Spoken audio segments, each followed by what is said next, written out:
I am going to walk you through the Module 3 study guide. The first question says, write the decimal that is equivalent to 7/100ths. So this would be 0 and 7/100ths. Write the decimal that is equivalent to 918 thousandths.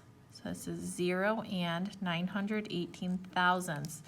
Remember, you have your whole number, your decimal, tenths,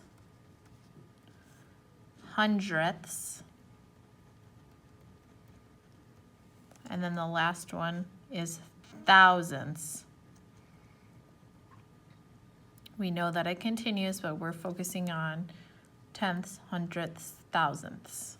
Okay, write the fraction that is equivalent to 89 thousandths. Again, say the number without the decimal, find out where the last digit is, and that's the place value. So this is 89 thousandths. You're going to say 89 in the numerator and 1,000 in the denominator. The next one says, write the number in word form and expanded form. This is 25 and 97 hundredths. So you're going to say 27 or 25 and 97 hundredths.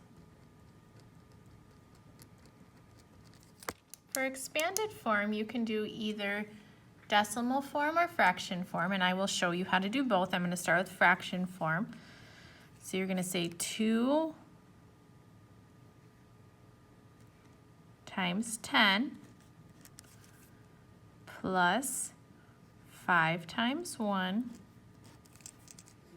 plus 9 times 1/10 plus 7 times 1/100th. In decimal form, it would be 2 times 10 still, 5 times 1 whole, plus 9 times 1/10, plus 7 times 1/100th. Either way is appropriate. You just have to be consistent. The parentheses are not required, but personally I feel it helps for me to be able to see them separated easier. Ms. Curran wrote the following number in expanded form on the board. What is the number in standard form? So now we have it in expanded form and we need to put it back together. Okay, so really pay attention to the place values here. So we have 6 times 1,000, so that's going to be 6,000, and I like to write it up here first because we may have things that are missing, place values that are missing, so that's when we would need to put a 0. 4 times 100 would be 400, plus 3 times 10, which would be 30, plus 2 times 1 is 2, plus 4 times 100th would be 100th, plus 8 times 1,000th would be, which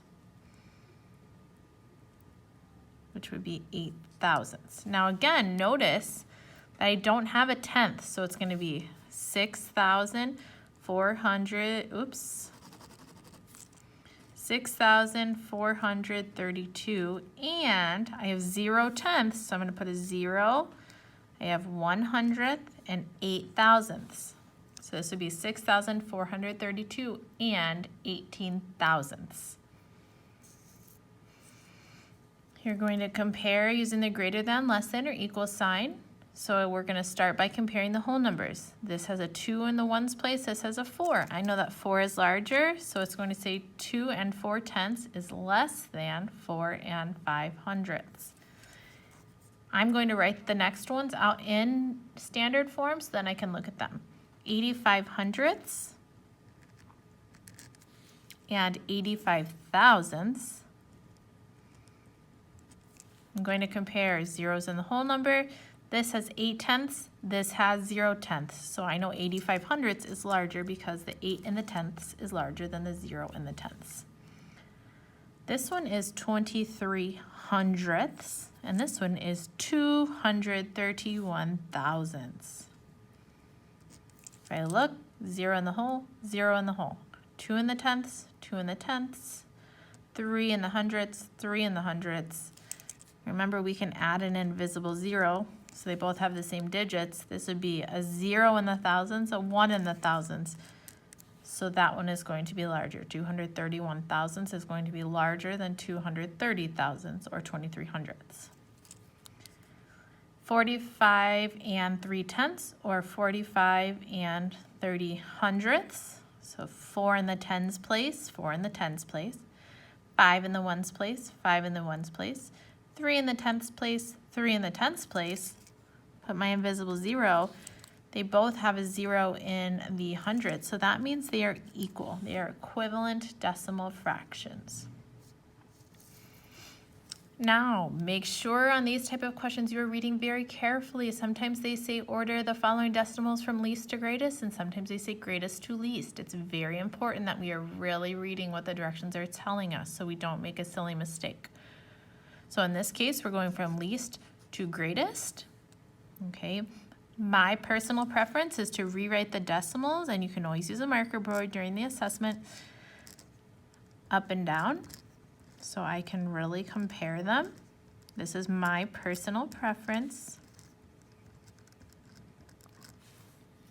Okay, so then I can compare least to greatest. Well, here's 3 in the wholes, the rest of them have 0, so I know this one is my greatest. For now, I'm going to skip it, but I know right now this has to be the biggest. It's the only one that has any numbers in the whole place, in the wholes place value.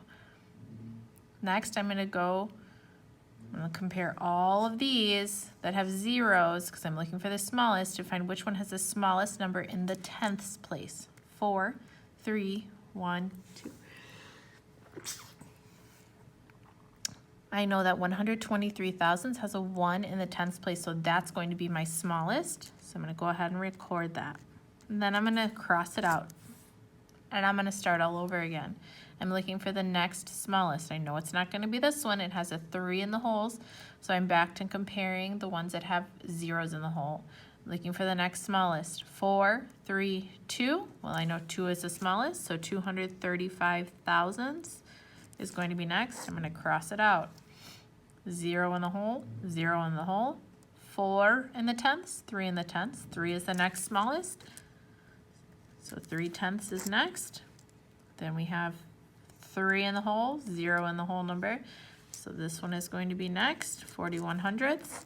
And lastly, like we knew right at the beginning, 3 and 12 hundredths is going to be the next one.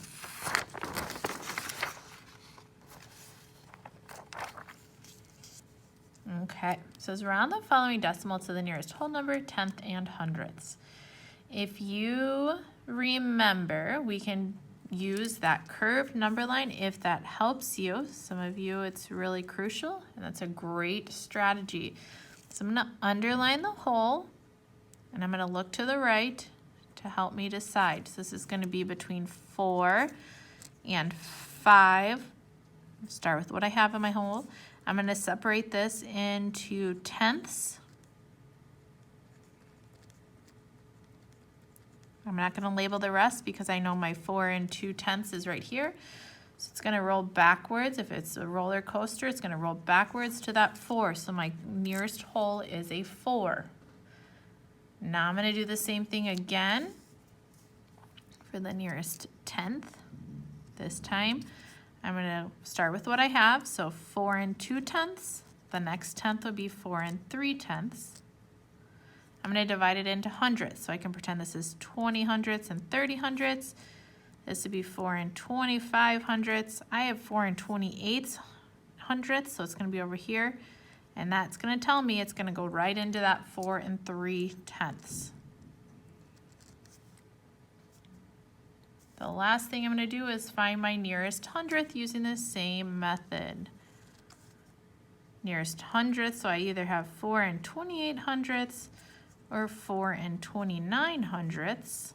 I'm going to pretend that this has an invisible 0 because I need to divide this into thousandths.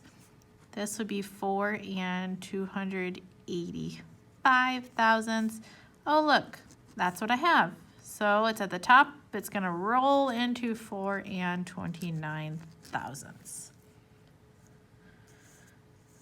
This one is write the decimal fraction that is represented below. Remember, this whole box is one whole, so I have 1/10 here. This last one says write the decimal fraction that is represented below. So I have 1, 2, 3, 4/10 or 40/100. So I'm going to write 40/100. We do know that's the same as 4/10. Read the directions. Circle your answers. Select the two values, look at that bold words, that are more than 56 and 203 thousandths. So I'm going to write this down, 56 and 203 thousandths. So I'm looking for two numbers that are bigger than, greater than this number. So if I have 56 and 430, I'm going to say, okay, 5 in the tens, 5 in the tens, 6 in the ones, 6 in the ones. Oh, 4 in the tenths too, so this one's bigger. 3 wholes, well, this one's definitely bigger, so that one's not one. 56 and 3/10, I'm going to compare. 5 tens, 5 tens, 6 wholes, 6 wholes, 3/10, 2/10. So this one is larger. I'm going to keep going down the list just to double check myself. It's a great strategy. 56 and 3/100. They both have 56 in the whole, but this one has 0/10. This one has 2/10. So that is not larger. 5 times 10, we have 50. 6 times 1 plus 6 plus 2 thousandths. So this is going to be 56 and 2 thousandths. 56 in the whole, but this one has a 0 in the tenths. This one has a 2, so it's definitely not that one. I'm going to do the same thing. So we have 3, 0/10, 1/100 plus 8 thousandths. So I have 3 and 18 thousandths, definitely smaller. So I know the two that I've selected are correct. And our last one, it says use the line plot to answer the following questions. It says how many seconds it takes to eat a peanut butter and jelly sandwich. Which time was recorded most often? That would be 1 and 3/10 seconds. And which time was recorded the least often? Don't choose the one that has 0, because remember, zeros don't count in our data.